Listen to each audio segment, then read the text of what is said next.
Seja bem-vindo ao MDA, coloque seu fone de ouvido e viaje com a gente no mundo dos animes.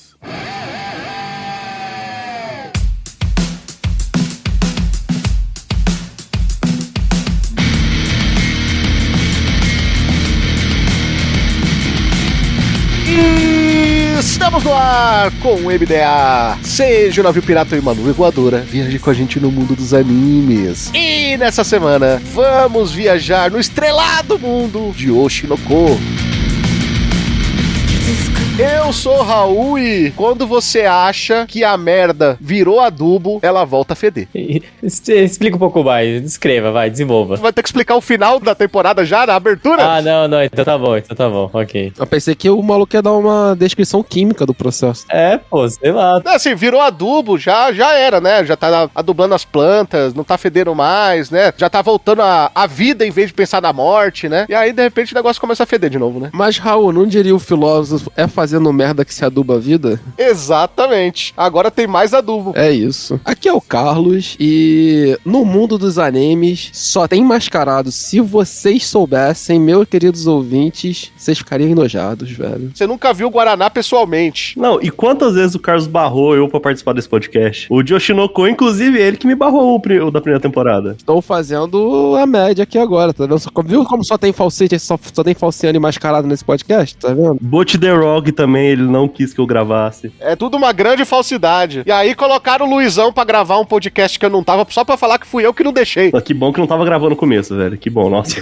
Tá vendo que não sou só eu, Luizão? É, não, é complicado. Os de verdade a gente vai ver, né? As máscaras vão caindo e tal. Vocês ficariam enojados se vocês soubessem. Bom, aqui é o Bruno e claramente colocaram um personagem de Yu-Gi-Oh! Ali em Oshinoko, né? Pra quem não sabe quem é esse personagem, é o produtor da obra lá, do teatro. Vai falar que não é um personagem de Yu-Gi-Oh, mano. É um personagem de Yu-Gi-Oh, aquele maluco. Pior que é, tipo ele, o protagonista de Windbreaker, né? Não, com certeza, cara. É só botar ele um deck de cartas e, mano, tá um episódio de Yu-Gi-Oh! Fácil. Só não pode botar um cachorrinho perto dele, né, velho? É. Se ele vê um dálmata, ele fica maluco. Tá, caralho. Parabéns, Raul, dessa vez aí, você conseguiu superar. Alô, Disney. Então, aqui é o Luizão, né? E, bem, essa temporada só serve pra gente mostrar o que todo mundo já sabe, que artista é tudo um bando de egocêntrico, filho da... É a grande realidade da vida, pô. Pô, principalmente desenhista, né? Pô, desenhista é uma coisa complicada. Um abraço ao nosso querido amigo desenhista Lucas Dantas aí. Não, ele acabou de agredir e meter, tipo assim, pelo menos uns 5% da audiência aqui, né? Mas tudo bem, seguir uma vida aí. Então nem vamos considerar o que a gente fala pro Lucas sobre a profissão dele, né? Né, Carlos?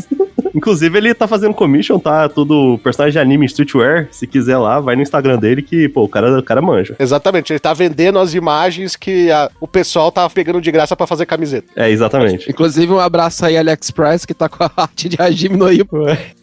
Pros ouvintes do MDL, eu não sei se o Carlos já contou isso, se você vê um dia vendendo na AliExpress uma imagem do Ippo com nas luvas dele tem o número 13, não quer dizer que ele votou no PT, quer dizer que essa era a capa do episódio 13 do Cartoon que o Lucas desenhou. Desenhada à mão, né? Edição não. Inclusive tá escrito Cartoon, né? É, sim, na bandaninha do Ippo. Isso no capacetezinho do Ippo tá o símbolozinho do Catum. Pior de tudo, eu acho que eu já vi essa camiseta em algum lugar, né? Que você quer dizer, né? Na Liberdade, em vários lugares. Tu já escrever Hajime no Ippo no AliExpress, tu acha essa camiseta, irmão? É isso aí. É, amigo. Pra você saber se a culpa do seu filme ou peça de teatro favorito é do mangaka, após os e-mails.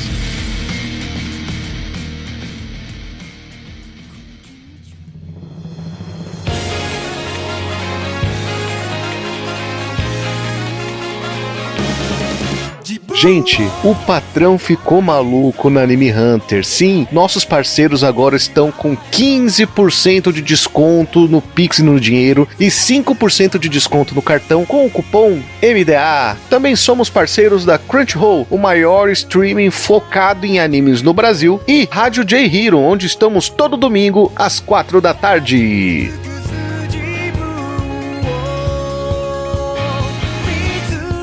De volta com os e-mails. E aí, Bruno? E aí, galera, semaninha de e-mails, né? E qual é o primeiro e-mail da semana? É do MDA 170, recente, né? Acabou de lançar. Que é sobre Windbreaker. E o Makoto Kurihara fala o seguinte: Lobato Lobatovic no MDA. Boa. E obviamente o grande Luizão do Catum abrilhantou ainda mais o cast. É, realmente esse cast aí, a gente teve uma contratação pesada pro campeonato, né? Realmente os pontos vieram felizmente pra casa. E acho que todo o time fez um bom trabalho. Santi de parabéns aí para todo mundo da equipe. Mesmo com o Carlos não querendo deixar o Luizão gravar, a gente conseguiu aí tirar ele da Catum e fazer ele gravar com a gente. Inclusive, neste episódio aqui também tem Luizão. Exatamente, verdade, né? Também tem o Luizão pra esse episódio. Outra boa contratação aí que o time conseguiu aí no recém-campeonato, né? Então, continuamos aí firme em busca dos pontos pra tabela. E agradecer, claro, o Lobato, que sempre que a gente chama, ele responde aí numa boa e quer gravar com a gente. Pô, a gente fica muito feliz sempre que ele aparece aí pra gravar conosco. Também tem mensagem do Makoto Kurihara no episódio 169, o História, o Enden Surdo, e ele fala: salve daqui do Japão, senhores. Olha aí, jogando na cara que ele tá no Japão. Alô, Rubix, alô. Então esqueceram de citar Dungeon Ideai como referência também. Tem aquele personagem Finn que é baixinho e forte pra caramba. Então eu ia falar que era o Vulpix, mas o Vulpix não é forte. Então, né, exatamente. Como a gente deixou claro no podcast Windbreaker, né, o Vulpix obviamente não é uma pessoa forte, não aguenta nenhuma briga, então não funciona a referência. Exatamente. Mas sim, tem o Finn, mas eu não acho ele tão parecido assim. É um personagem bem terciário da família Locke, que aparece em um momento lá pra arranjar briga. Não sei se foi uma referência. Inclusive, Makoto, você aí que tá com uma moeda forte, uma moeda pesada, seja nosso padrinho aí. Ajuda nós, pô. Ajuda nós, por favor, aí. R$5 uma coxinha. Eu não sei quanto será que é a coxinha no Japão. Não sei se é R$5. R$5 deve ser 200 iene pra ele. Ele deve comprar só, sei lá... Uma Coca-Cola que você economiza no mês, você ajuda a gente aí a continuar esse programinha. E aí, quem sabe, você até não participa dos nossos bastidores, né? De acordo com o nosso tier de padrinhos no catarse.me/mda. Inclusive, estamos chegando no episódio de final de ano, onde os padrinhos soltam sua voz e deixam seus comentários aí pra gente de como foi o ano pra eles. Exatamente. E esse ano estamos aceitando um comentário sobre o Fantástico, tá? Ano passado tinha essa restrição, mas esse ano tá liberado. Olha aí. E qual é a próxima mensagem? Próximo, Manuel Aquino diz o seguinte pra gente: o anime é um amontoado de clichê, basicamente cópia de outras obras. O protagonista é chato, sem personalidade. 8.3 pra esse sacanagem. Vamos se valorizar e ser mais exigente, galera. Dito isso, diante da quantidade de coisa ruim que vem sendo lançada, esse até que não é o pior.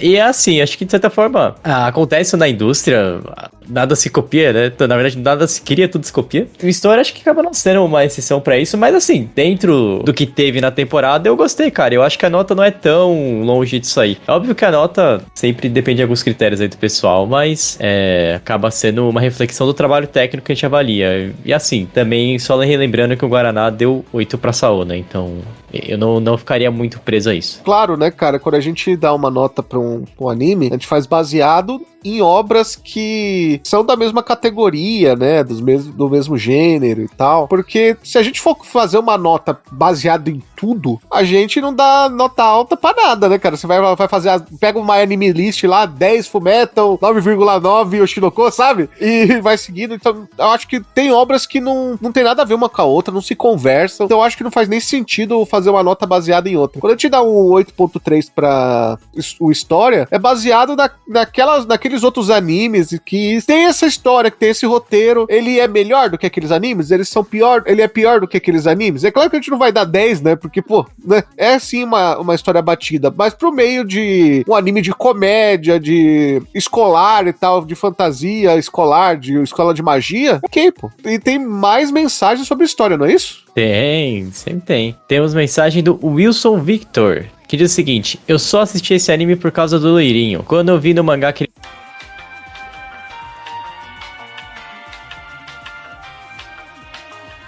simplesmente dropei. Ele comenta depois, né? Vai ter algumas spoilers aqui, mas ele comenta sobre que ele queria a chance quanto ao personagem e tal. E depois ele completa dizendo que esse anime é o mesmo ponto, né? Esse anime não é tão interessante, ele só tem alguns pontos fracos, mas é divertido mais no fim. É o que a gente falou, né? Assim, tipo, quando a gente avalia a obra, a gente considera também esse aspecto de roteiro, mas a gente tem que se ater ao que tá apresentado no anime, né? Tipo, tem muita obra que a gente já analisou que lá pra frente vai ficar legal ou pior, mas a gente não dá pra pegar tudo, né? A gente tem que fazer aquele recorte da obra em questão. E depois de dar esse monte de spoiler na nossa cara, Wilson, seja nosso padrinho, pô.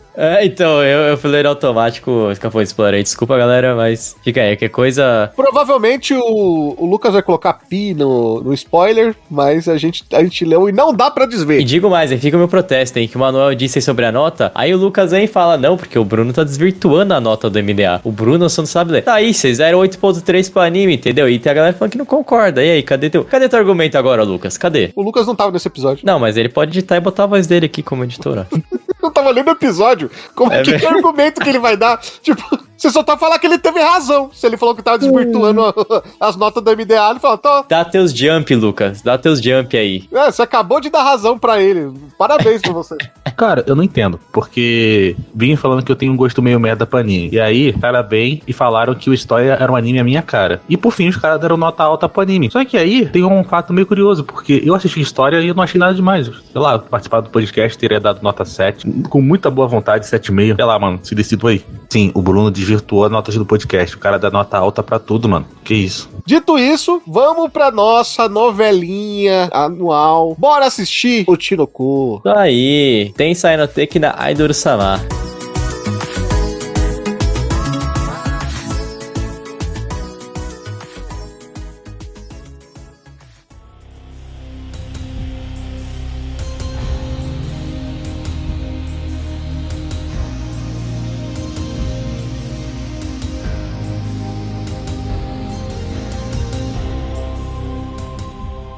De volta dos e-mails com o nome original, o Shinoko, agora segunda temporada, do gênero drama, mistério, slice of life e sobrenatural, com 13 episódios, estreou no dia 3 de julho de 2024 e teve seu último episódio no dia 6 de outubro de 2024. Ele tá no streaming High Dive, que não tá no Brasil, então, se você foi lá naqueles meios, né, sabe, na biblioteca do Paulo Coelho e tal, pra assistir o anime, não tem problema. Por quê? Porque não tem no Brasil oficialmente, tá? O High Dive não tá no Brasil e só tem no High Dive. Pois é. Não, e o mais engraçado do High Dive é que não tá no Brasil, mas tem legenda em português. Por que? Não sei. E, inclusive a pergunta é por que não veio pro Brasil pelas distribuidoras, né? Mas enfim. O High Dive, se eu não me engano, ele é parte da Disney.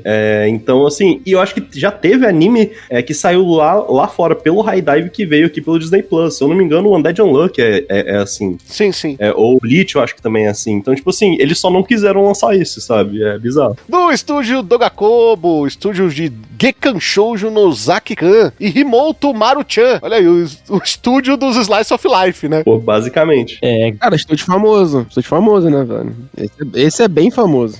E tipo assim, recentemente ele tá fazendo muito anime bem produzido, assim. Parece que eles deram um upgrade. Porque, sei lá, o Gekan Shoujo no Zakun, que esse é o que eu vi, o Himoto Maru-chan, eu tenho ojeriza sobre, mas, tipo, era um anime muito bom, só que ele era uma produção bem simples, assim, com uma economia de animação e tal, e, pô, o Shinoko definitivamente não é isso, e os animes mais novos deles também não são assim, né, então é bem interessante ver o estúdio dando uma evoluída, assim, no trabalho. Às vezes também recebeu mais orçamento pra fazer a animação, né? E tempo, né? Provavelmente, né, cara? Caso da primeira temporada estourou aí, então... Mas assim, tem até outras obras que tá saindo agora, aquele da Russa lá é deles também, é bem animado, sabe? Mas esse da Russa, a gente falou isso aqui no MDA, todo final de ano a gente vê os mangás e light novels mais vendidas do Japão, né, do ano. E a novel da Russa, mesmo não tendo anime ainda, ele foi, eu acho que foi o segundo ou terceira novel mais vendida do Japão ano passado. Então, orçamento eles tiveram, entendeu? Impressionante. Não, mas assim, o Dogakobo é um estúdio já bem reconhecido no mercado, a ponto de ele ser um dos estúdios que foi chamado pra fazer o Star Wars Vision pela Lucasfilms. Então ele já é um dos estúdios assim mais reconhecidos por animação no Japão pra fazer esses processos. Então também tem uma coisa que lá no passado eles faziam muito anime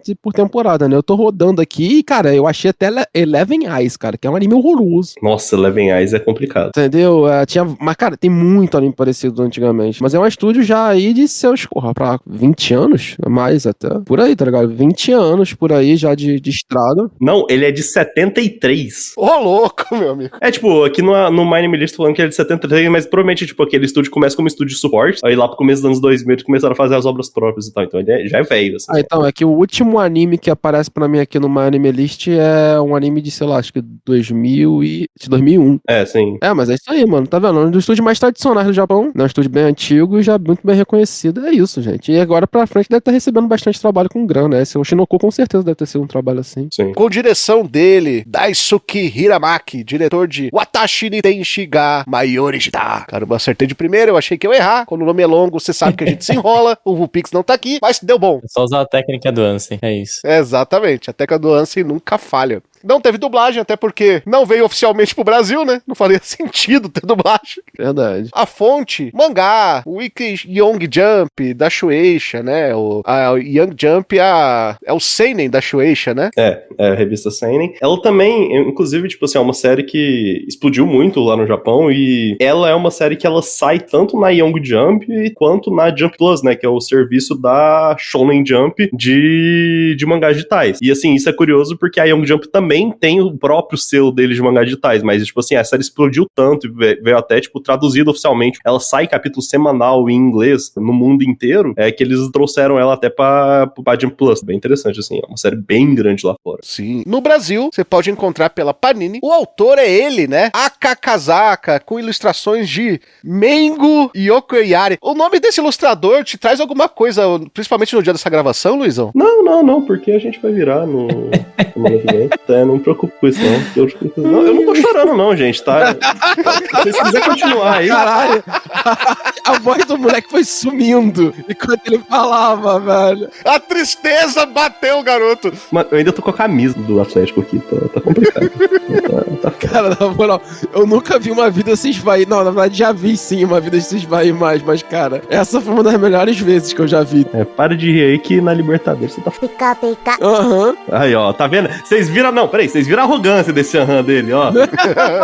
No final, você vai ver quem vai rir por último, Carlos. Mas eu já falei, cara, esse podcast aqui só tem Falciane, irmão.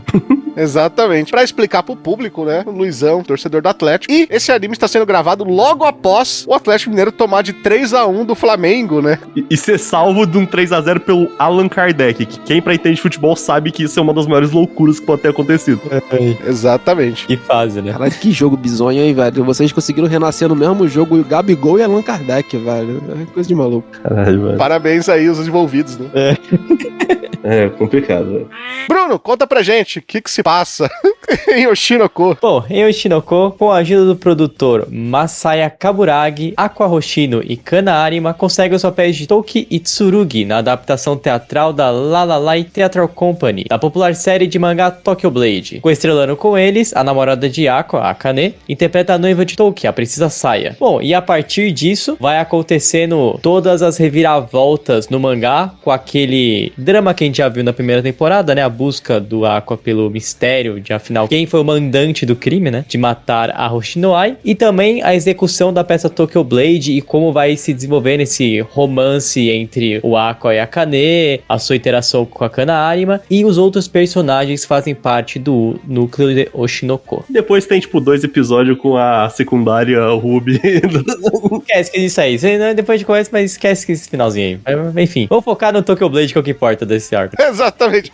Dito isso, comenta pra gente aí, Carlito, o que você achou da direção de Daisuke Hiramaki? Fiquei bastante surpreso, assim, o nível de animação é muito alto. Assim, eu não achava que isso ia acontecer, não aconteceu, mas eu tava torcendo pra que acontecesse. Que era eles tentarem realmente emular algumas direções de teatro, sabe? Com umas câmeras mais paradas, esse tipo de coisa. Eles não fizeram isso. Eu acharia até mais interessante. Mas, ao mesmo tempo, eles conseguiram emular algumas coisas desse tipo de teatro 2.5D, né? Que eu nem sabia que existia, até ler o Oshinoko, né? Isso existe mesmo, né, cara? Isso fica mal curioso, porque eu fiquei, caraca, será que eles inventaram? Mas na verdade existe, principalmente no Japão tem esse teatro, né? Tem várias obras que tem, tipo, acho que Naruto. Chegou a vir pro Brasil quando, no Anime Friends, que teve uma peça do Ultraman e tudo mais, que era 2.5D, que eles usavam aquele telão de fundo. Teve uma época na Broadway que teve um processo que foi feito em 2.5D, assim, também, de uma peça, não vou levar o nome da peça aqui agora, porque foi na época que eu tava lendo a primeira vez o Shinoko, né, o mangá. E, cara, foi muito interessante ver esse processo, porque ali, no 2.5D, né, como é mistura com audiovisual, ali eles tiveram a liberdade de dar a brincada, né, de ter o processo de fundo, esse tipo de coisa. Mas, por exemplo, os planos abertos, o teatro inteiro, e os carinhas se mexendo lá no teatro, você conseguindo ver, brabo. É claro que o pessoal vendo ali, é tudo cabecinha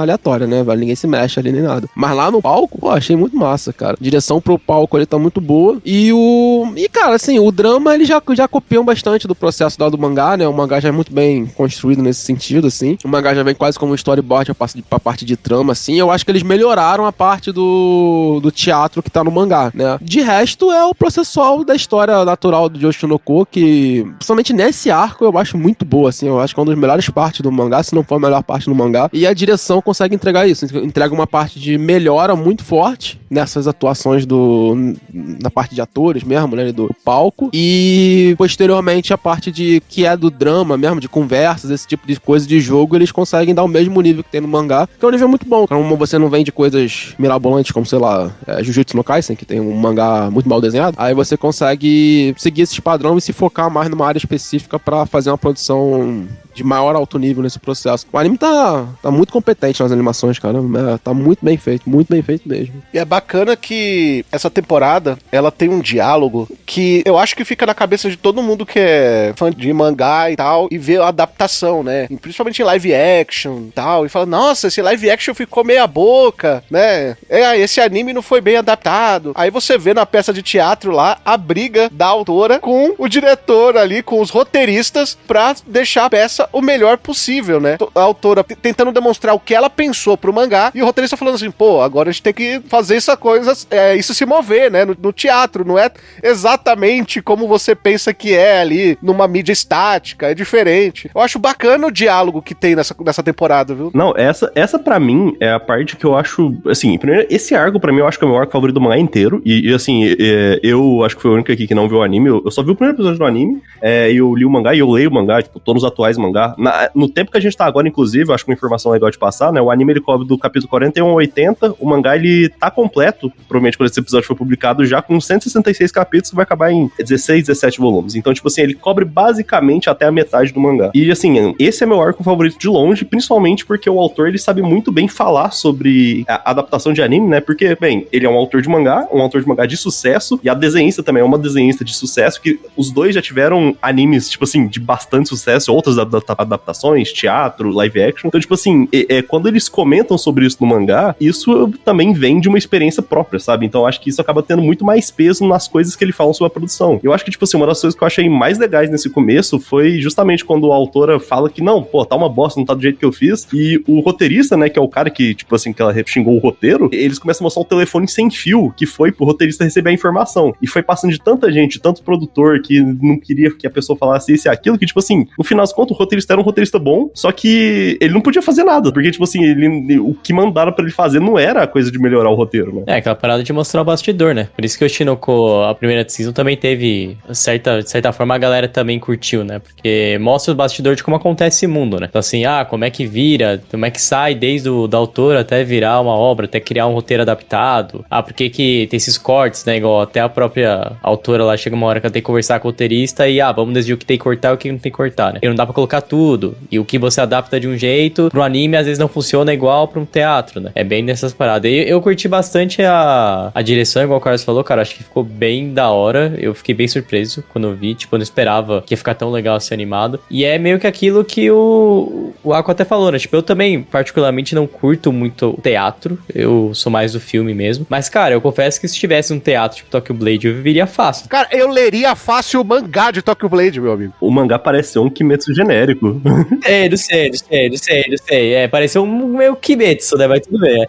Assim, é claramente baseado em Kimetsu, porque, tipo, na época que o mangá saiu, era quando o Kimetsu tava explodindo. Mas consigo ser melhor que Kimetsu, pô. Não é muito difícil. E até a própria autora, a veterana dela, fala que, tipo assim, a coisa que ela fala que, tipo, que foda de Tokyo Blade é os personagens estilosos. A carne é tão boa assim. Mano, assim, eu gosto muito desse arco por várias maneiras, assim.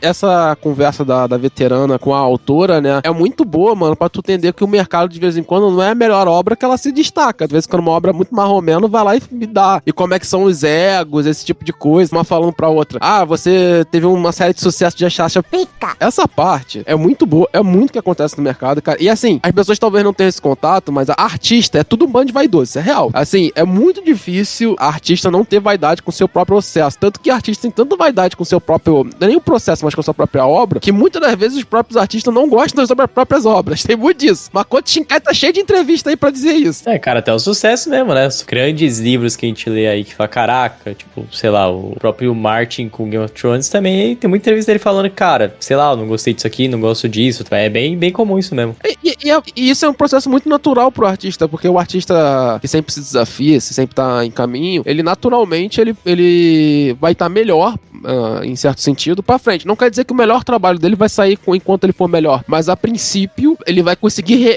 reconhecer os processos falhos anteriormente pra conseguir melhorar nos processos posteriores. Então conseguir melhorar processos que ele vai fazer alguma obra posteriormente, né? Então tem disso, né? A ideia do artista é sempre que o próximo trabalho seja melhor. Muitas das vezes pode não acontecer, mas a ideia sempre é essa. E até por isso que é meio frustrante esse processo de, tipo, tu sempre olhar pra trás pra tua obra, tu sempre ver motivo, assim, de não gostar tanto, sabe? Tanto que tem vários artistas por aí, principalmente no cinema, que vão mexer na própria obra. O Coppola faz isso e por aí vai. O Lucas fez isso com Star Wars, quantas versões saiu, tá ligado?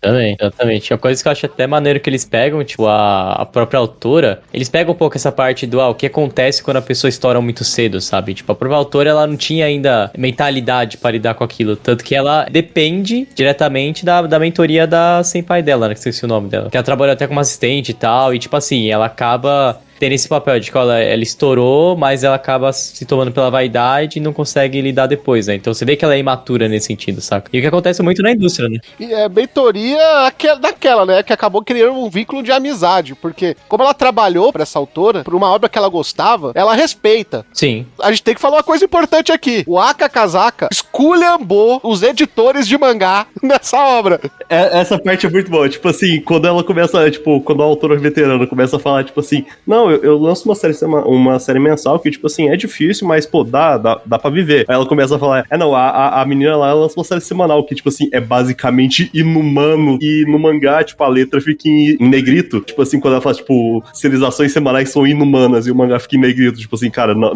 tipo, e é muito bom que o Aka, ele literalmente usa as duas autoras de mangá pra falar as opiniões dele como se fosse comédia, né? Fazer uma crítica. Imagina o editor do Akazaki tendo que ler isso aí, como é que ele ia aprovar isso aí depois, né?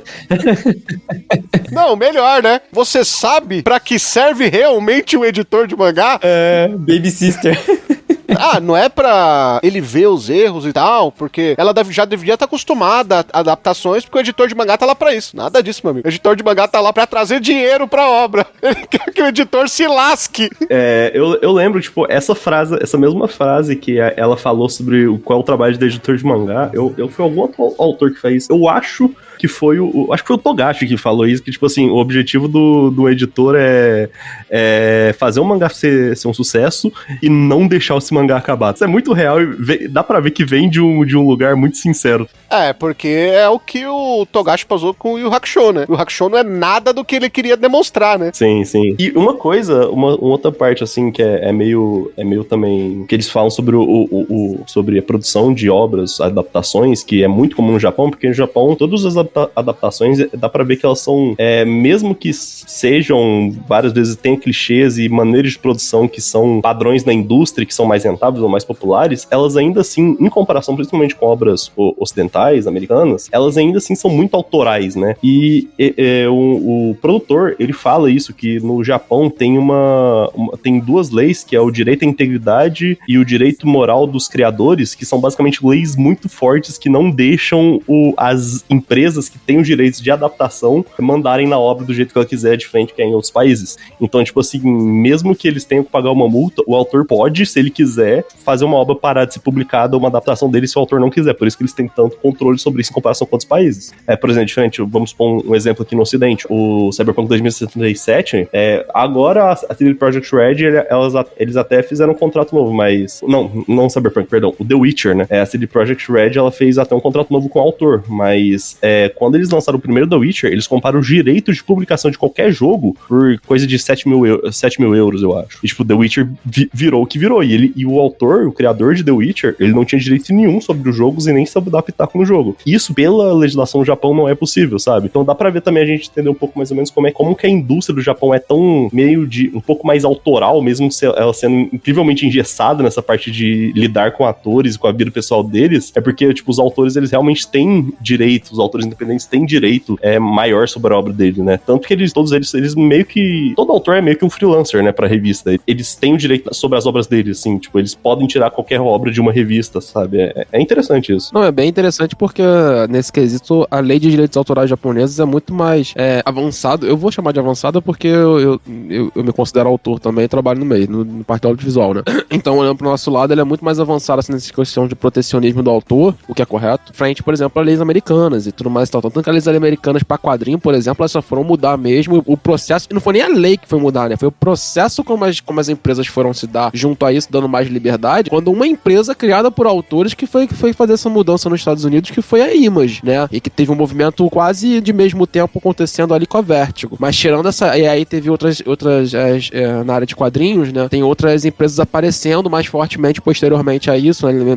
Na mesma época, na década de 90, como a Dark Horse, né? Entre outras, que vão fazer a mudança um pouco no mercado de trabalho de quadrinhos americanos, por exemplo. Isso a gente tá falando do direito só do quadrinho, a gente não tá falando do direito de filmes, esse tipo de coisa, não. Tanto que, por exemplo, tu vai negociar, algumas as empresas vão negociar hoje em dia os direitos que são, por exemplo, de um quadrinho da Image. É muito costumeiro de os autores serem colocados como produtores executivos pra conseguir ter o autor dentro do processo pra não dar um chabu assim de muita gritaria. Então o autor ter em certo sentido algum controle nesse processo. Então o autor aceita ter esse papel de produtor executivo pra ele ter uma mão um pouco mais forte no desenvolvimento disso, entende? Porque senão as empresas podem ter meio que a liberdade de fazer o que bem entenderem e assim dar uma cagada. É muito costumeiro você ver o autor que em si é dono da obra tá como produtor executivo, né? Eu esqueci, cara, eu vou pegar o nome, pode falar aí, vou pegar o nome de um autor aqui agora, que ele deu uma entrevista sobre isso, dizendo que ele tá de saco cheio já de ser produtor executivo. Ele quer voltar a escrever quadrinho, ele não pode, porque ele tá com 7 datações correndo nos Estados Unidos e ele cansou, assim, de fazer a produção das próprias obras. Não, até pra fechar e terminar esse ponto aí de direitos autorais, não só no quadrinho, né? A lei japonesa de direitos autorais, ela é forte em todos os âmbitos, né? Música, por exemplo, é um que é muito forte. Então, alô Sony Music, né, inclusive. Mas assim, música lá, cara, é algo muito complexo de se lidar, tanto pela forma que o mercado quanto pela forma que é aplicada a lei, isso pra todas as IPs, né? É claro que se você for um autor muito pequeno, um músico muito pequeno, a aplicação da lei, ela acaba sendo mais branda em certo sentido, porque você não tem ali por trás um processo, uma marca que vai lá e possa brigar mais forte pelo seu direito. Mas não quer dizer que você não vá ter, né? Tipo, como o Carlos falou, é bem protecionista ao autor / músico, e de certa forma tem que ser, né? A música é mais, tipo assim, diferente, eu acho que da questão de mangá, a música é realmente mais um oligopólio de algumas empresas como a Bandai e a Aniplex. Da distribuição do mercado, sim. É realmente mais um oligopólio mesmo. Porque isso é uma coisa, tipo, até uma curiosidade que eu não sabia, que, tipo assim, anime lançado por serviço de streaming raramente possuem legenda nas aberturas, né? Sim. E um dia eu fiquei curioso, eu perguntei pra uma pessoa que trabalhava com isso, e ela falou assim, não, basicamente porque os direitos da letra são muito mais difíceis de negociar, então, tipo assim, é só uns animes muito clássicos que tem letra. Então você vê, tipo assim, One Piece que tem a letra da abertura na tradução oficial, Dragon Ball, essas coisas, porque, tipo, é esses que o pessoal se dispõe a negociar esses direitos, já que ele tem já um plano de distribuição gigante. Então, tipo assim, pra ver o tanto que os caras são pega com isso. E também provavelmente é porque as músicas ainda são encomendadas, né? Mas essas eram muito mais encomendadas pro anime, né? Sim. Então tem esse tipo de processo ainda. As aberturas de One Piece falam sobre a obra, né? Que é um negócio que já não é tão mais comum. Até a abertura de Oshinoko, eu acho que a primeira fala bastante sobre a obra, ela é encomendada, já a segunda nem é tanto assim mais. E tem questão, eu gosto de estar falando, por exemplo, você vai comprar o direito sobre uma obra, né? Você vai comprar o direito pra passar o Oshinoko com uma empresa. Você vai pegar da abertura de Oshinoko com outra empresa. Sim. É por isso que o processo fica muito mais complicado, né? O direito à letra provavelmente vai pra distribuidora de música e não pro estúdio. Então, tipo assim, o Crunchyroll não vai fazer isso pra todo anime, não vai fazer, sei lá, pro Isekai que o cara conseguiu várias escravas no harem dele. Tipo, pra que ele vai fazer isso? E eu acho que o que eu mais gosto desse mangá justamente é porque ele pega de um ponto de vista de alguém que faz parte nessa indústria. E, assim, é uma figura forte nisso, afinal, ele é um autor, só que ele não é o mais forte. Então ele ainda mete pau na indústria. Vou dar a informação aqui, o autor que eu tava falando, que já deu essa declaração de não aguentar mais ser produtor executivo, é o Jeff Lemire, tá? Mas é legal tu falar isso, Luizão, porque eu me peguei, assim, tem vários pontos ali que eu conheço o processo, como é que funciona, né? Inclusive, eu já conversei com o Lucas sobre isso, né? Como a gente tá dentro da indústria. E, cara, o papel do produtor ali, da peça, cara, é muito papel de produtor normal aquilo. Aquilo ali é razoavelmente real. Porque é um papel de produtor que ele tá no meandro ali de, tipo, falar com a empresa, falar com o autor, falar com a própria equipe, ter que montar a mesma equipe. Em suma, no audiovisual, esse processo é um pouquinho separado entre produtor e produtor executivo, tá ligado? Tem dois processuais ali. Ali, no caso, a produção era toda na mão do cara. O produtor executivo é aquele cara que indicou o Aqua, só que ele era meio hands-off, assim, ele só indicou. É porque, tipo assim, o que acontece? O produtor executivo, vai falando de cinema, ele é o cara que ele vai fazer o orçamento processual da obra, entendeu? Uhum. Então, tipo assim, tem toda a parte de orçamento, levantamento, esse tipo, tudo essa parte de coisa assim, passa na mão dele, saca? Então, ele é o operacional do produtor. O produtor é o cara que vai tocar a negociação com as empresas, é o cara que vai tocar, talvez, chamar cash, ou então chamar uma equipe que vai fazer o casting. Ah, eu tenho um contrato que já vai chamar uma outra, que já tem um ator que já vai entrar nesse processo. Aí ele vai jogar toda essa parte pro produtor executivo e o produtor executivo vai operacionar esse processo, entendeu? É interessante você falar dessa questão do escolher o casting e tudo mais, porque a produção pra escolher o casting, o que foi adaptado no anime é muito real, né? Você tem duas estrelas muito conhecidas do país, alguns atores que são o futuro ali, né? Que o pessoal vê que tem futuro, e o idol cigano Igor, né? Cara, mas tem isso, tipo, no caso ali a produção é uma produção muito grande, que é o que é demonstrado, tá ligado? Pro nível ali de teatro e tudo mais e tal, que a gente tem que entender isso. Às vezes, quando a produção é muito grande de um teatro, é uma produção muito pequena pra um cinema, então pra uma série de TV, esse tipo de coisa, depende muito das adaptações. E ali é uma produção muito grande pra teatro, né? Então, você ter, por exemplo, eles já tinham por trás vou chamar de trupe, né? Mas uma companhia de teatro muito grande, né? Que existe em todo lugar do mundo, né? Então, quando você já tem uma companhia de teatro muito grande daquele processo, você já vem com os atores e tudo mais e tal, tu já tem o diretor provavelmente já tá muito bem escolhido, que é o diretor da companhia de teatro. Então, todo esse processual é um pouquinho mais facilitado. Eles só vão complementando, que é o trabalho daquele produtor executivo, que no mundo do cinema, de vez em quando, é chamado até de produtor de staff, ou então produtor de casting, esse tipo de coisa, sabe? Tem até essas delimitações mais marcadas. Mas principalmente a figura daquele produtor ali que ficou sambando e quase se...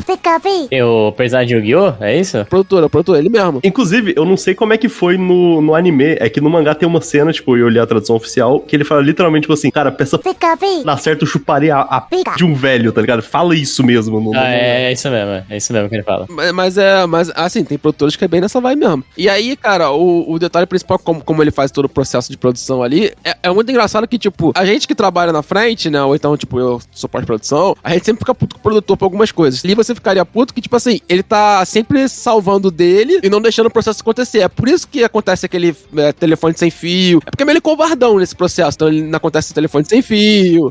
A culpa foi dele, tá? E aquilo é real, porque o produtor tem que entender o processo de orçamento. Ele já entende algumas demandas de diretor, tem que atender. Então, tipo, nessa parte a obra é muito sagaz de mostrar isso, que, tipo assim, quando deixou a autora e o roteirista sentarem junto na mesa e criarem de forma liberta, deu um roteiro que os autores e o diretor olhou e falou, pica. E o trabalho do produtor, em certo sentido, é segurar essas pica mesmo, de falar, mano, isso aqui dá pra fazer, isso aqui não dá pra fazer, isso aqui dá pra fazer, isso aqui não dá pra fazer. É escolher as que tem que sentar, né? Cara, isso acontece direto, por exemplo, na área de cinema, com o diretor. O diretor vira e fala, eu quero fazer isso. Aí o cara fala, mas, mano, olha só, vai estourar teu orçamento em 50 milhas. E aí, irmão, vamos fazer, como é que a gente vai subir isso e tudo mais e tal? Inclusive, se vocês quiserem, depois eu falo, porque eu fiz curso de produção, cara, tipo, diferença de orçamento é muito engraçado pra cinema, como é que é pra TV, pra publicidade, tem tudo uma diferença muito grande que o cara tem que trabalhar e provavelmente pra teatro também deve ser assim. É muito doido. Então, quando eu vi aquilo ali em tela, muito razoavelmente real. Eu só acho que provavelmente se ele tivesse dado aquela merda toda ali, aquele telefone sem fio, o lado dele tinha cantado mais forte. Não, mas você comentou uma coisa, Carlos, aí você só confirma pra mim. Mas você prefere trabalhar na frente ou atrás? Qual dos dois? Você não ficou claro essa parte aí. Ih, que interesse é esse? Né, irmão? Que papinho! Tá vendo como as máscaras caem nesse podcast, gente? É tudo sobre a indústria e a produção, né? Sobre isso.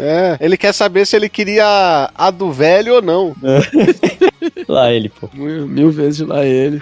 E outra coisa que a gente descobre nesse anime é que exame de DNA é uma coisa que você faz muito fácil, né? No Japão? Eu queria perguntar isso pro Henry, mano. Dá pra fazer assim? Será que existe, tipo assim, igual existe ótica, sei lá, ou farmácia aqui pelo Brasil? Você entra em algum lugar e, pô, irmão, eu quero fazer um exame de DNA aí, tranquilo. Pô, mas você viu que o cara gastou 50k fazendo esses exames, né? Não, e pior, ele é menor de idade. Ele é menor de idade. Não, assim, mas uma coisa é só gastar dinheiro, entendeu? Outra coisa é você conseguir fazer, mano. Então, mano, o cara é menor de idade, pegou um formulário, pegou nada. Só sai fazendo exame com uma galera lá, velho. Eu acho que fica meio entendido que o diretor tá ajudando, pelo menos, ele fazer o exame. Mas ainda assim, ele fazer o exame de pessoas aleatórias, tá? Tipo, imagina na clínica o cara chegando, ó, o cara lá. Eu achei que ficou meio subentendido que, tipo assim, ele não falou, mas ele foi, tipo assim, o cara meio que ajudava a procurar o assassino da Ai, porque ele também, tipo, tem um rancor com isso. Ele tem um peso na consciência, né? Isso é muito claro do jeito. Só que, tipo assim, imagina toda hora ele indo na clínica pedir o exame. Até ele achar o meio-irmão, aí ele vai lá e fala pro cara, então, cara, você é meu irmão. E eu queria comunicar a você que você é o pai do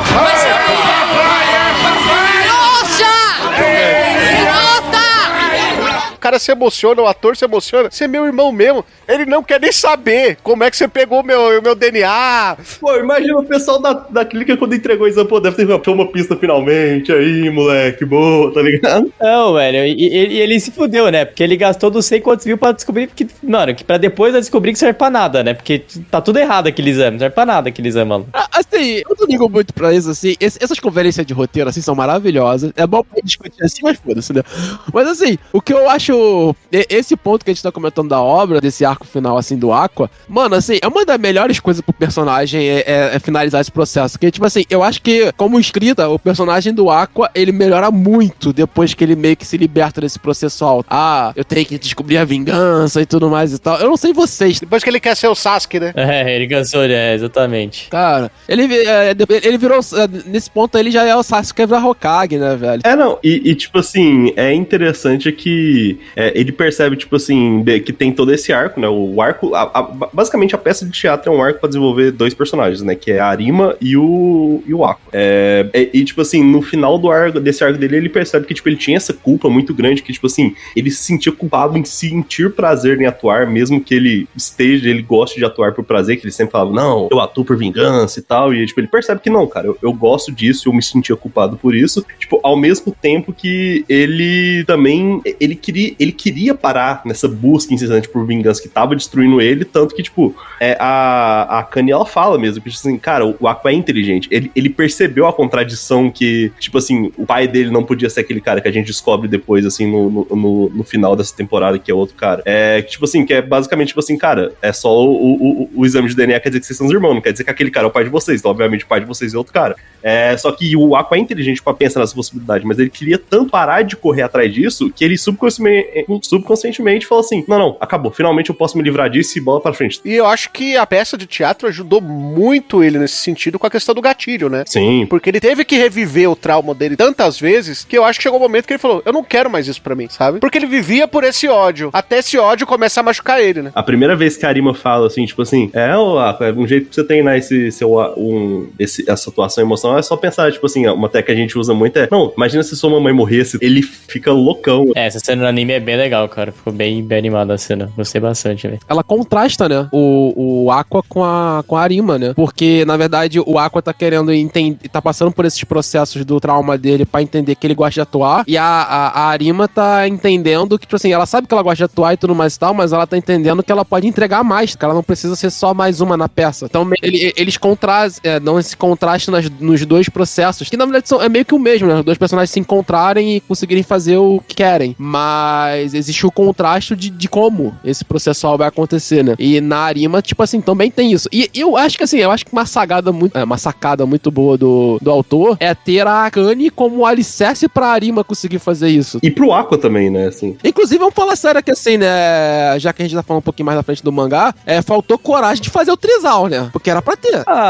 Cara, não sei. Não, foi o que eu discordo do Luizano no ponto é que, cara, pra mim esse arco do Tokyo Blade, ele não é sobre sobre a Arima e o Aqua. Na verdade, é sobre o Aqua e sobre esse núcleozinho da Akane com a Arima, entendeu? Então, tipo, tanto que, assim, esse arco desenvolve muito tanto a Akane quanto a Arima. Então, as duas estão toda hora se questionando, o que elas querem, que elas são, toda hora tem um flashback, tem alguma coisa que traz alguma informação sobre as duas, como elas se sentem frente ao Aqua, tipo... Até porque as duas são yin e yang uma da outra, né? Sim. Sim, então nesse papel que a gente tá comentando que é meio que, mais um trisal, né? Tipo assim, elas estão disputando o amor pelo Aqua. Eu acho que, tipo assim, o que me deu essa impressão primeiro mais de ser só do Aqua e da Arima, porque o clímax do arco foi meio que os dois, mas a Akane mesmo, parece, ela meio que se resolveu antes de começar a peça, né? Eu acho que, tipo assim, teve só no comecinho da peça, ela já virou a atriz. Assim, eu acho que você tá certo, é mais realmente sobre os três. E, tipo, é muito engraçado ver a Akane, quando a Arima, ela ganha lá o poder de estrela dela, ela começa a tomar foto pra cá, a Akane completamente fangirl. Você, nossa, é muito bonitinho.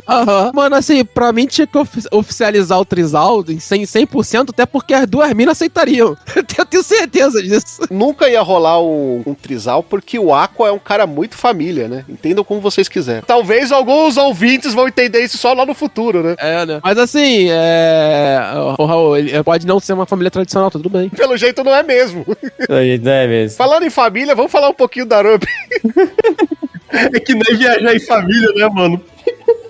Do nada, né, cara? Acaba o arco do teatro, aí vai viajar todo mundo em família, né? Ai, velho. Mas por que eu tô indo junto? Porque sim. Porque sim, é nóis, brother. Mas irmão, a viagem mais maneira é essa. Vamos viajar junto, vamos. Mas daqui a pouco tá 50 candangos na viagem. O melhor, mano, é a cana putaça. Era só pra gente ir, só nós. Tava todo esquema, todo jogo armado. Mano, quem que te convidou? Eu saí com você, eu fui ver a malinha, fomos passear. E tô aqui como? Grandona, chonada, e o maluco me leva a outra, velho.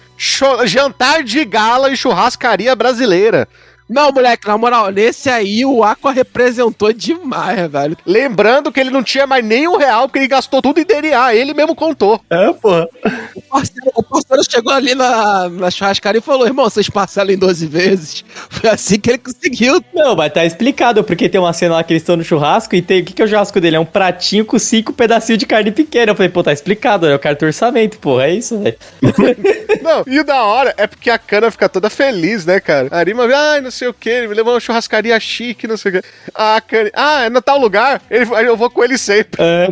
Caralho, é muito papo diamante, né, mano? É muito merda, cara. Nossa, velho. Não, e o Aqua também, né, putão, que como ele, tá, pô, o cara sabe, né? O cara já tem o roteiro, ele só reutiliza o roteiro, ele nem muda umas coisas. Não, o cara, velho, já tem o caderninho pronto ali, mano. Já só aplica, já era. Até porque ele começa a namorar e termina no mesmo lugar, em cima de uma ponte. E depois volta a namorar, é impressionante. Não, inclusive é legal a conversa dele, tipo assim, que, tipo assim, a Akane pergunta assim, cara, você gosta de mim e tal? Ele, não, eu gosto de você. Ele, eu gosto de você? Aí ela fala assim, não, mas eu te amo e tal. Aí ele pergunta, mas você me ama mesmo? Eu te amo. Ela, peraí, eu te amo mesmo? Não, e agora até muito falando sério, eu não sei se o Luizão concorda comigo, que já leu o mangá pra frente. Cara, a grande parada da Akane com o Aqua é que mostra um lado de relacionamento, tipo, que ela claramente tem uma dependência emocional em cima dele. Sim.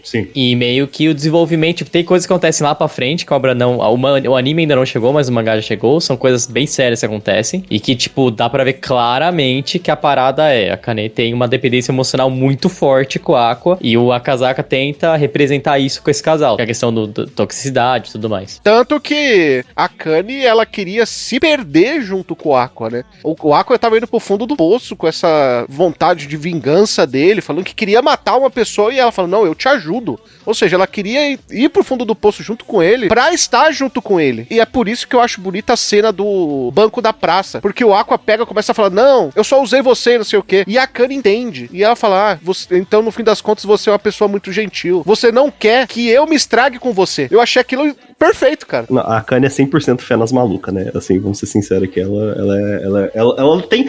Tipo assim, na primeira vez que ela aparece no mangá, que ela pesquisando, tipo, a psique da Ai, pra fazer assim, dá pra ver que ela tinha uns 3 parafusos soltos.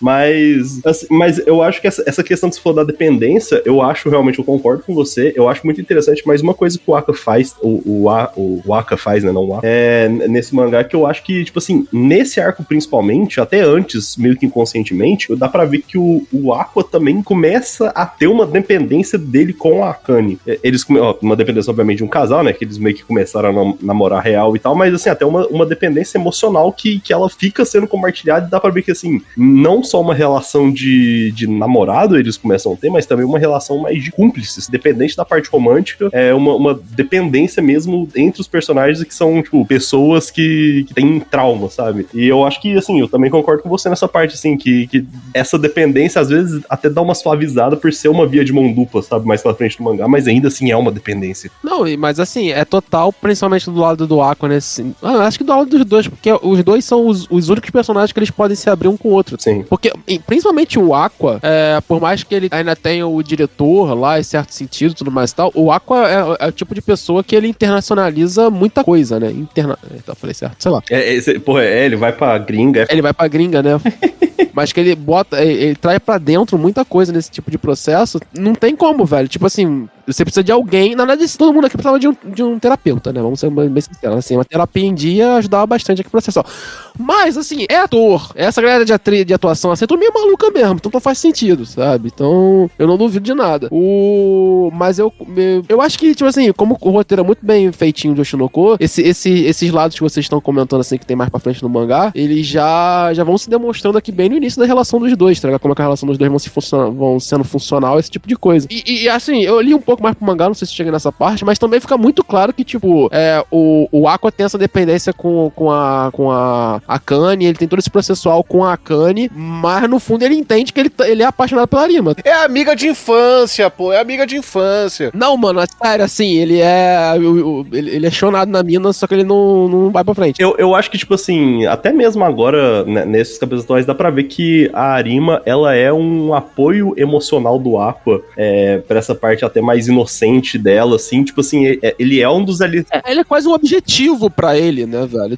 Ele é, tipo, um dos alicerces dele junto da Ruby. Eles são pessoas que são, tipo, apaixonadas pelo que fazem, não são muito calculistas, são mais emocionais e tal. E, assim, claramente ele é uma pessoa... A Arima é uma pessoa muito importante pra ele. E, tipo, tanto que ele fica o tempo inteiro olhando pra Arima durante o arco e tal, que, tipo assim, ela é uma pessoa importante pra ele. E eu acho que esse arco, ele realmente mostra que, tipo, a Akane acaba tá cada vez mais virando uma pessoa tão importante quanto pra ele. E, às vezes, assim, igual eu falei, às vezes nem por intenção romântica, mas assim, fora até mesmo se o cara não tá apaixonado por ela ainda assim é uma pessoa que ele quer ter por perto, sabe? Até porque a Akane, ela nada mais é do que a lembrança dos momentos mais felizes, dos anos mais felizes que ele teve, pô. Que é quando ele era uma criança, que a mãe dele ali ficava mimando ele porque ele era um ator mirim de sucesso. A Akane viveu aquilo com ele. E as lembranças que ele tem daquele momento, tem a Akane envolvida. Então é claro, cara, que ele guarda isso emocionalmente do mesmo jeito que ele vai guardar da Ruby, que é a irmã dele, né? Então, assim, eu acho que as duas são importantes pra ele pelo fato do quê?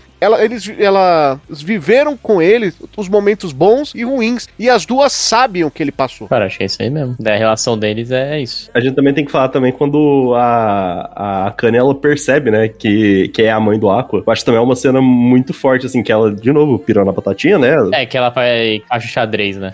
Que encaixa o xadrez e tal, e tipo, você ela abraça ele assim, aí o cara, não, o que foi, né? Ele acorda e fala assim, não, pô, eu pensei numa história muito triste, né? Que tipo, ela entendeu todo o sofrimento do Aqua de uma vez só e tal, e tipo, ela entendeu o que ele tava sentindo e tal. Eu também achei bem legal essa parte. Sim, a gente tem que falar da Ruby, né? O arco dela, de mudança dela, né? Quando a gente entende finalmente que ela ainda tem os sentimentos pelo aquele médico e tudo mais. Cara, tem um episódio que é maravilhoso, que é o da menina de cabelo branco, né? Então a gente vai falar dessa parte, né? A gente vai falar dessa parte agora. Cara, tem que falar disso, porque, cara, esse episódio é maravilhoso, cara. Vocês podem não gostar tanto da Ruby porque ela fica muito em segundo plano na obra, mas, cara, é maravilhoso toda a mudança de aspecto que tem a partir desse momento. A Ruby coringando, né? Ela coringando mesmo. A Ruby quando? E é uma coisa, tipo, interessante também, porque, tipo assim, Oshinoko, desde o primeiro capítulo, é um mangá sobrenatural, obviamente, porque os protagonistas reencarnam, né, tal.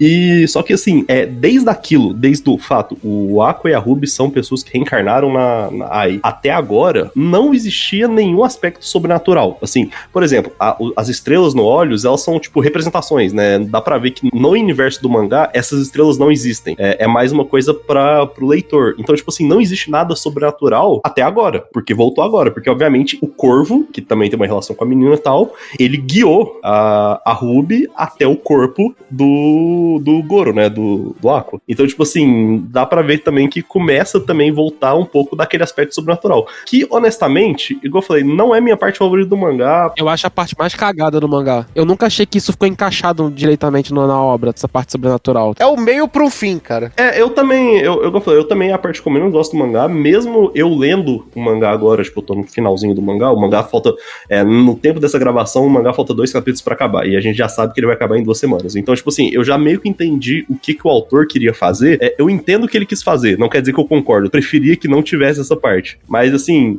mesmo que essa parte, assim, pra mim não seja a melhor parte, eu acho intrigante, assim, principalmente quando dá pra ver que algo além disso tá tentando levar a Ruby por um lado. E, assim, eu tô tendo muita dificuldade de falar isso agora, porque eu não quero falar o que é, né? Porque eu já sei o que é, porque eu já li o mangá até o final. Mas, assim, é interessante, tipo, é uma coisa que eu fiquei intrigado quando eu comecei a ler, sabe? Então... E a gente revê algo que a gente vê na primeira temporada, porque a gente vê o Aqua perdendo a pureza quando ele vê a sua mãe sendo assassinada na sua frente, e a Ruby era uma menina que era pura, como o Aqua era na infância, até aquele momento, porque ela vivia o sonho de ser como a ídolo e mãe dela, sabe? Ela tava vivendo esse sonho, e ela tava, tanto que ela tava, esse sonho estava caminhando.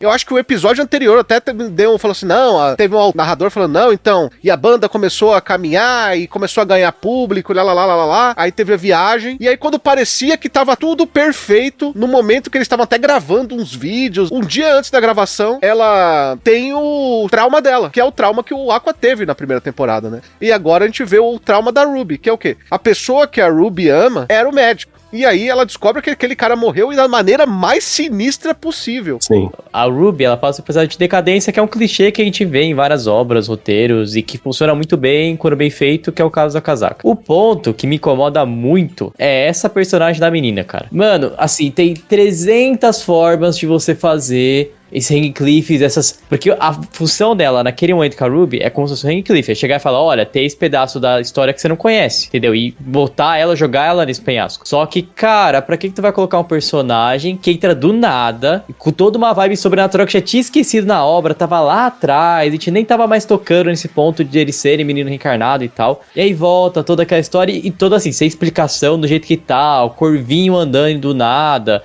Fica assim, cara, seria muito mais legal se ele explorasse como se fosse um thriller, tipo, algo muito mais suspense, tipo, muito mais a Ruby investigando a parada da morte dele, ela descobrindo onde tá o corpo, do que ter um ser sobrenatural que do nada vem em 10 minutos de tela e fala, olha, tá aqui o corpo. Eu acho que isso foi uma coisa que o autor não pensou desde o começo. Por quê? Primeiro que dava pra fazer isso sem aparecer o corvo, que o próprio Aqua falou que ele meio que tentou induzir... Ele meio que sabia, né, da parada, velho.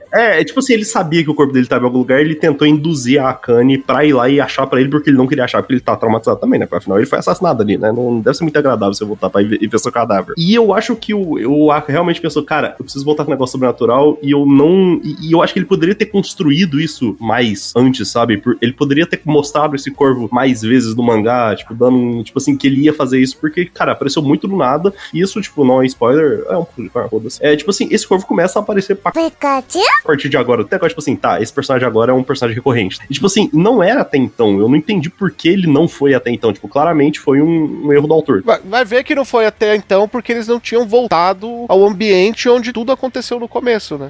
Pode ser.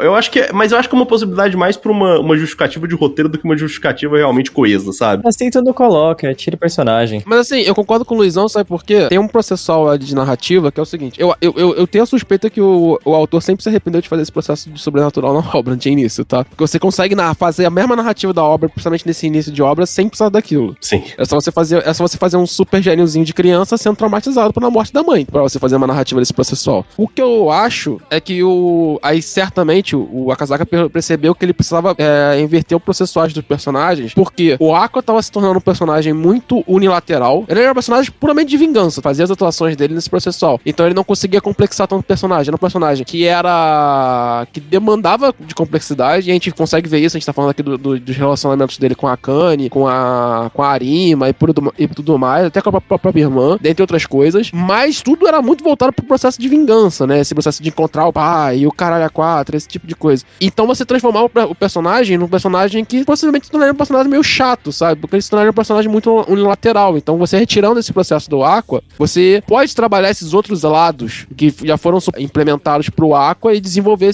essas coisas, entendeu? Enquanto a Ruby, ela era um personagem muito unilateral antes. Um personagem feliz que tava ali querendo desenvolver tudo mais, tanto que ela era muito secundária na obra. Ela era rasa. Não, no mangá, na comunidade do mangá, sempre teve essa piada que, tipo assim, o pessoal falava que o protagonista de Yoshinoko era o Aqua, não a Ruby. Ele botava a Ruby como uma coadjuvante de luxo. Porque, tipo, até então, né, e o mangá, tipo assim, saiu por 2 anos, a Ruby nunca teve esse destaque que ela começou a ter a partir de agora. Exato. E pra mim, até o final porque eu não li o mangá, pra mim até esses episódios finais aí da segunda temporada, a Ruby só tava lá pra continuar esse roteiro que o autor coloca como plano de fundo de mostrar indústrias em diferentes aspectos, e usando ela pra falar da indústria idol. Pra mim era isso. E uma coisa assim que, tipo assim, eu acho que na intenção do autor, desde o começo, ele queria fazer essa transição, que tipo assim, o Aqua começa maluco da vingança, aí ele desce pra ser um cara mais good vibes, e a Ruby começa menina da vingança,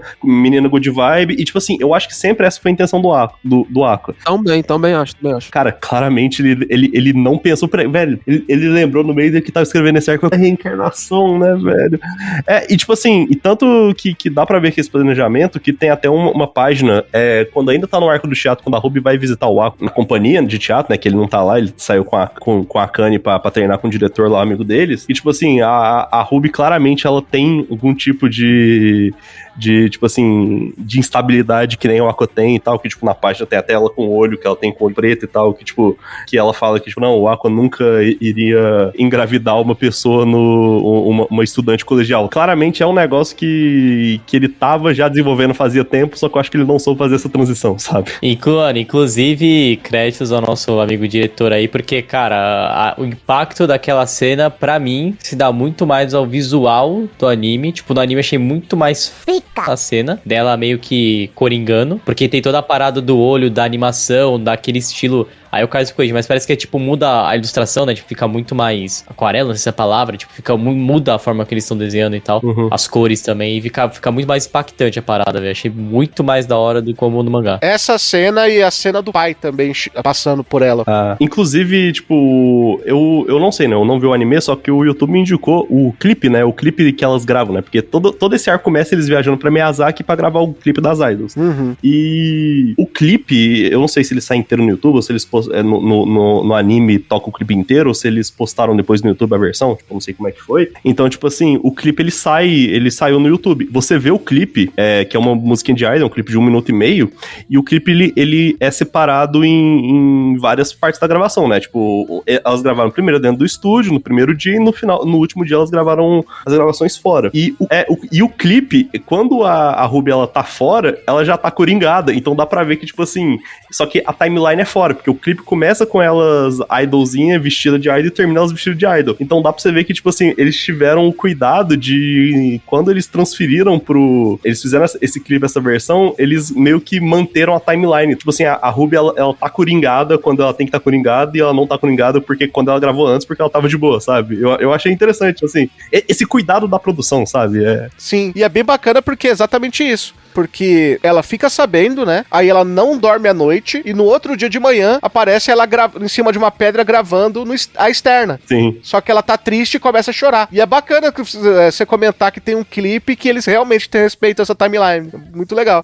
Já teve coisa assim também na primeira temporada e tal, que tipo assim, eu gosto de idol no geral, assim, eu acho meio paia. Mas é interessante o esmero que eles têm com a indústria e como eles representam essas coisas muito bem, sabe? Assim, é muito interessante. E tipo, isso foi uma coisa que quando o YouTube me indicou, eu falei assim, caralho, tipo assim, eu já tinha lido o mangá, então sabia o que aconteceu, eu fiquei, rapaz, olha, que da hora, assim, tipo, era um negócio que não precisava. E quando você acha que tá tudo certo, que a gente não tem nem pistas de quem é o verdadeiro pai, ele aparece. E ele aparece querendo arrumar confusão. Essa que é a verdade. Porque o que ele fala ali nas cenas pós-crédito ali é claramente ele tá querendo arrumar. E aí entra a pergunta, vocês gostaram da forma que foi colocado o pai verdadeiro deles? Eu vou ser sério, cara, eu esperava mais do Akazaka, tá? Tipo assim, o mistério do pai é legal, tem algumas coisas que se desenrola no mangá que deixam desgostoso com essa trama, mas tipo assim, eu esperava um pouquinho mais dele. Ficou um negócio meio novela da Globo, parece um personagem malvado do nada, no meio de um crime.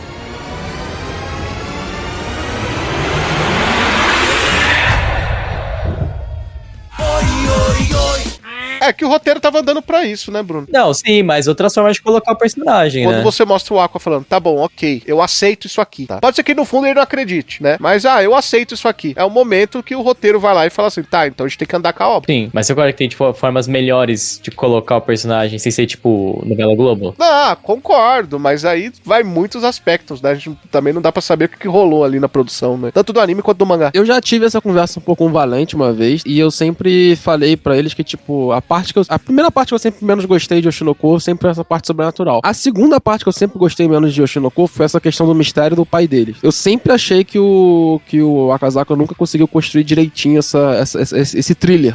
O charme de Oshinoko pra mim tá na construção dos relacionamentos dos personagens e no desenvolvimento deles dentro da indústria. Como é que ele vai mostrando a indústria e tudo mais e tal. E essa construção do thriller, sei lá, sempre deixou um peso na obra pros personagens em si, que eu acho que até pra Ruby não faz tão mal assim, como eu falei, ela era um personagem muito unilateral, que ela ganha um escopo um pouquinho melhor sequencialmente, mas nunca ficou também muito bem encaixada. É melhor, eu acho que pra obra faz um pouco melhor esse processual, acho que poderia ser mais bem trabalhado e tal, do que em comparação ao sobrenatural, mas ainda assim eu ainda acho... Pô, sei lá, mano, esses dois processos, em bem menos peso o thriller e bem mais o sobrenatural, sempre parece que, tipo assim, isso tava na mente dele na construção da obra, mas ele sempre gosta mais de escrever o resto da parada. Porque o resto é mais legal. A questão é que o tempero, o plano de fundo, acabou sendo mais interessante do que a história base. É meio isso. Porque a história base é duas pessoas renascendo como crianças pra vingar os seus traumas do passado. Porém, o roteiro, com a questão da indústria, do entretenimento, em vários aspectos, né? Teatro, cinema, idol e tal, é muito mais interessante do que esse thriller, pô. Mas, e eu acho até que ele escreve melhor isso, entendeu? Então, tipo, como ele escreve melhor isso também acaba ganhando mais peso e sendo mais interessante na obra por Akazaka ter... Eu acho que ele tem essa facilidade maior de escrever essas coligações entre personagens, como é que eles se interagem, todos esses processuais, muito mais do que realmente ter o grande mote da obra, que na verdade o grande mote da obra é o mistério, né? Assim, o que carrega a obra de ponta a ponta é esse mistério, né? Só que é meio que assim, tipo assim, existe o bolo é isso, mas a graça do bolo mesmo é o recheiozinho, que é essa parte que ele sabe construir muito bem, sabe? Tanto que você chega no final e fala, o bolo é legal, mas tipo, não sei, aí chega na mais incrível. Eu preferi o enfeite, né? Eu realmente acho que o momento, essas partes que, tipo assim, basicamente o bolo, não recheio, foi a parte que o Aka mais errou e foi nessa parte do mangá. Eu acho que essa representação do pai deles também, eu acho que foi muito exagerada, porque, tipo assim, não parece que eles estão procurando o cara que matou a mãe dele, não sei porquê. Parece que eles estão procurando, na real, um assassino serial que deveria ser procurado pelas autoridades. Eu sinto que isso, tipo, dá uma escalonada na loucura, mesmo que até agora já era um pouco thriller e tal, maior do que deveria ser, sabe? Eu acho que ele perde um pouco, ele pesa um pouco a mãe, principalmente, tipo, apresentando o pai dele como esse assassino, tá ligado? Eu acho que exagera demais. Dito isso, vamos pra aquele momento que todo mundo espera, o momento das considerações finais e notas pra segunda temporada de Oshinoko. A gente acabou ultrapassando um pouco, né, o que a gente tava falando, né, passando um pouquinho pra frente o que acontece no mangá, já o que vai acontecer nas próximas temporadas do anime e tal, meio en passant, mas como o Luizão falou, possivelmente nós estamos falando aqui na segunda temporada de Oshinoko da melhor parte do mangá inteiro, da obra inteira, como a gente pode falar, tá ligado? O melhor arco dessa construção. Em certo sentido, porque, na minha opinião, ele é o arco que ele é mais focado naquilo que o Oshinoko tem de melhor, né? Que é essa relação dos personagens, a construção do caminho desses personagens dentro da indústria, seja cinematográfica, né? Desse entretenimento em geral, né? E como ele faz isso, cara, é muito majestoso porque, tipo assim, é um slice of life com muita coisa acontecendo, sabe? Com muitos detalhes acontecendo, com personagens que são, assim, muito gostosos de se acompanhar. Vários desses, cara, o Akazaka tem esse mérito de conseguir construir uma penca de personagens que você sempre acha muito interessante. E aqui a gente nem falou tanto a gente ficou muito muito focado nos personagens principais, né? A gente acabou falando do Aqua, da Arima, da Akane, da Ruby. Mas, cara, o diretor é um personagem muito fica desde a primeira temporada, sabe? Ele é um personagem muito maneiro. As duas minas que são construídas ali que são as mangakas, vários personagens que participam ali da equipe de teatro, sabe? O moleque lá, que era o ator da merda da primeira temporada lá, da série de TV que foi adaptada e que ele volta. A narrativa dele é muito boa, uma narrativa muito gostosa de se acompanhar. Bem simples. Pô, muito bom mesmo. Sabe? Mas muito boa. Então, tipo assim, ele tem esses méritos de construir vários personagens, dar pano pra esses personagens se desenvolverem, e mesmo os personagens que não são muito aproveitáveis, que eles são pequenos e tal, ainda assim ele dá pequenas coisas pra esses personagens, ele dá pequenas direções, né, diretrizes, matrizes pra esses personagens, que tornam eles, por mais que eles apareçam pouco na obra e pouco em tela, interessantes. Você quer entender aqueles personagens e você quer entender como é que eles participam da vida dos personagens principais, né? Então, cara, tipo assim, como o recorte, eu tenho algumas queixas, assim, eu acho que essa temporada, ela escolhe um momento ruim de parar, tá ligado? Eu acho que esse é o principal problema dessa temporada. Eu acho que onde que eles escolheram, eu não sei se eu tô tentando lembrar que, assim, se tinha um momento melhor pra parar pra frente, eu acho até que poderia ter, mas eu acho que eles escolhem um momento ruim de parar a transição de arco, mas tirando isso, principalmente a parte ali do Xenoblade, do teatro 2.5D, é muito gostoso de se acompanhar, cara. E muito diferente, cara, como foi abordado no anime, sabe? Então, pra mim, se não fosse essa vacilação, né, essa linguiça, que é cheia de vacilação, né, no ato final, cara, eu ia achar uma temporada fantástica, assim, sabe? Mas tem esse vacilo, então eu vou dar 9. Conforme o Carlos falou também, por mais que a gente já tenha, aí o Luizão já demos o mangá lá pra frente, acho que o Carlos também leu um pouco, então assim, a gente sabe o que acontece lá pra frente, mas o nosso recorte pra esse cast, pra considerações, vai ser a segunda temporada, que é esses capítulos que ela aborda. A questão do teatro, pra mim, é o ponto alto dessa temporada, assim, cara, é muito legal de ver, é muito bacana de você ter a forma como foi animado, te dá vontade de ver mais episódios e ver a obra se desenvolvendo, desandando, o que vai acontecer, o que dá certo, o que dá errado. E realmente o trabalho de direção ali foi espetacular. Eu mesmo falei, eu não sou muito um cara de teatro, mas assim, só de ver esse anime, se tivesse uma peça do Tokyo Blade, claramente eu iria ver, porque parece muito maneiro, entendeu? O que acontece depois, pra mim, é o grande problema, não tanto culpa do Daisuke Hiramaki, eu acho que ele, na verdade, ele que salva esse finalzinho do anime, ele faz o negócio continuar assistível, mas, cara, existe um problema muito sério de roteiro ali com a Kakazaka, a forma que ele executa, as ideias, conforme você encaixando. A questão de ter a decadência da Ruby é muito boa, é um clichê bem aplicado, só que assim, a forma como é desenvolvido isso acaba impactando muito e fica muito, parece que foi feito às coxas e rápido. E isso não me agradou, achei muito estranho a forma que foi feito, principalmente inserção de personagens ali que, cara, não sei porque aqueles personagens estão lá. Por exemplo, a menina de cabelo branco, que a gente vai descobrir o nome dela depois. Bom, dito isso, parte de trilha sonora que eu tenho que trazer um pouco, gostei. A gente comentou até um pouco de começar a gravação, opening muito boa, do Tatsuya Kitani com o outro cantor que esqueci o nome agora, e a ending do Hitsubugaku, que eu não gostei tanto, mas não é a música em si é média também, mas acho que foi mais uma escolha errada ali da produção, mas ok, a trilha sonora atende. Dito isso, em questão de nota, eu vou dar um 8, mas é mais pela qualidade técnica no sentido de direção e animação, tá? Eu gostei muito, assim, me chamou muita atenção, tanto a animação quanto a arte, a forma que foi feito, as escolhas, acho que ficou bem completinho nesse sentido. E os outros dois pontos acabam sendo realmente pro roteiro aí da obra, e também a escolha de onde parar foi o que realmente impactou aí na nota. Eu gosto muito de Oshinoko. É um mangá que eu gosto, de um autor que eu gosto. O Aka é um autor que eu leio Kaguya semanal desde que ele começou a virar semanal. Eu já li os mangás anteriores dele.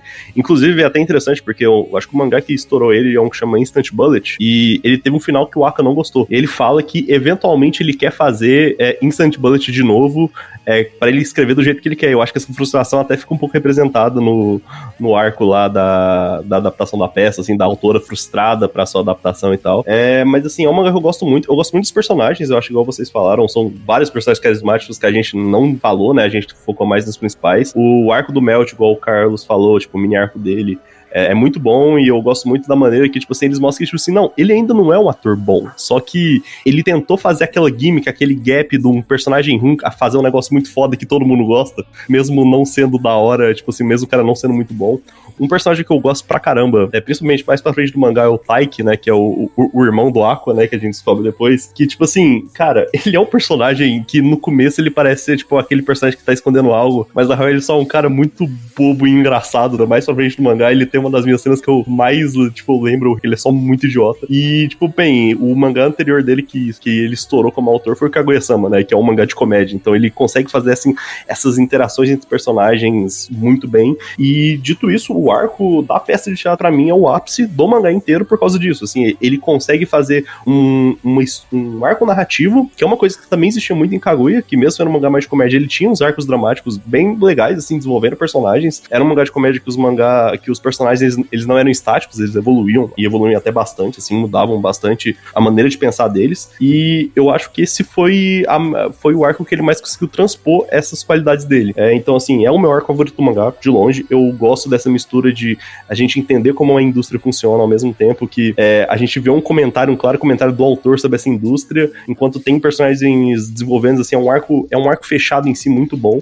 Igual falou, eu também não sou do que mais gosta da parte sobrenatural, mas, igual eu falei, eu acho que por eu acompanhar o mangá semanalmente, desde o capítulo 1, eu meio que tive o tempo pra digerir e aceitar que era isso que o autor queria fazer. Eu tive mais tempo, porque o mangá era semanal, e assim, o mangá é um semanal que, assim, ele lança 2 capítulos e entra uma semana em ato, ou lança 3 capítulos e entra 2. Então, assim, é um mangá muito lento a publicação dele. Ele tem 160 capítulos, que seria o normal ser de 3 anos e pouquinho, mas eu acho que já sai faz uns 5, 6 anos. Então, assim, eu acho que muitas dessas coisas que incomodam mais vocês não me incomoda tanto assim, como a parte sobrenatural, porque é um negócio que, assim, cara, o primeiro episódio do anime, ele foi um filme de 1h20. Eu vi esse primeiro episódio por 10 semanas seguidas. Então, eu meio que entendi, tipo assim, eu acho que eu aceito mais fácil isso. Então, várias coisas que incomodam vocês também me incomodam, eu também acho que não é uma qualidade, mas me incomoda menos. Então, assim, e uma coisa que eu quero falar assim, cara, a gente ficou zoando aqui, que ele é Ramon aí com a Ruby, com os negócios de família e tal, mas assim, confia no Aka, tá? Não é sobre isso o mangá, gente, não precisa dropar, confia nele. E porque quando isso aconteceu no mangá, eu falei assim, cara, se fosse outro autor, eu acho que ficaria mais puto, mas eu confio nesse cara, e tá de boa. Mas assim, é um mangá muito bom, eu gosto muito, igual eu falei, é meu arco favorito, tem essas partes mais negativas e tal, mas assim, é um mangá que eu gosto muito da maneira como ele trata a indústria. Então, eu acho que assim, acho que eu vou dar um 9 também, assim, gosto bastante dessa temporada, assim. Igual eu falei, eu não vi o anime, então eu não tô dando minha nota em base no anime, em base técnica e tal, eu tô dando mais em base do mangá. E sobre, tipo, falando sobre o mangá, a arte, honestamente, eu não vou dizer, assim, eu não sou o maior fã da artista. Eu sei que ela é uma artista bem cultuada, ela faz uns outros mangá aí bem famosos e tal, mas eu acho que, assim, ela é competente no que ela faz, mas eu não acho que é o ponto alto da obra. Então, assim, se fosse puxar um pouco pra baixo, eu acho que, tipo assim, o que mais puxa pra baixo pra mim na obra, na questão técnica de mangá, é a arte mesmo. Apesar de eu saber que a autora, eu acho que ela até bem... Por um tempo, ela até foi mais famosa que o Aka, então é mais famosa que o Aka. Então, assim, mas ainda assim, pra mim não é o ponto alto da obra, né? Então, eu acho que eu fico com 9 mesmo. Os 8 primeiros episódios, 8, 9, acho que são 9, 10 no máximo, primeiros episódios são muito melhores, né?